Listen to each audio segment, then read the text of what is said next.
Regional police officer Faisalabad की Toba Tek Singh Ahmad police line में मुलाजमीन की अपील हाई को सुना और भर्ती के अमल का जायजा लिया। टोबा टेक सिंह में regional police officer Faisalabad Raja Rafat Mukhtiar ने टोबा टेक सिंह का विजिट किया। डीपीओ राना उमर फारूक ने इनका इस्तकबाल किया। आरपीओ ने पुलिस लाइन टोबा टेक सिंह में मुलाजमान पुलिस के मसाइल सुने और इनके हल के लिए अर्दल रूम लगाया। अर्दल रूम में अपील हाई के सिलसिला में जिला पुलिस टोबा टेक सिंह से 17 अफसरान और मुलाजमीन पेश हुए। आरपीओ फैसलाबाद ने अफसरान और मुलाजमीन के मसाइल सुने और इनके हल के लिए मौका पर अहकाम जारी किए।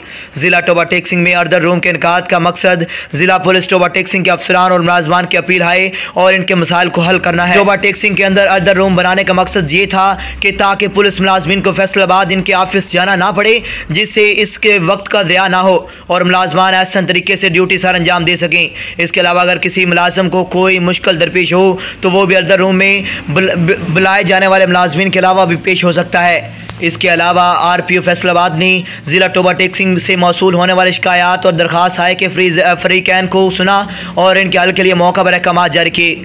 बाद अज़ां आरपीओ फैसलाबाद ने ज़िला टोबा टेक सिंह के सर्कल अफसर के साथ क्राइम के मुतल्लक मीटिंग की। Regional police officer Faisalabad Raja Rafat Mukhtiar ने डीपीओ टोबा टेक सिंह राना उमर फारूक के हमरा district police lines Toba Tek Singh में जारी ज़िला पुलिस पेट्रोलिंग पुलिस और SPU के भर्ती के अमल का भी जायजा लिया।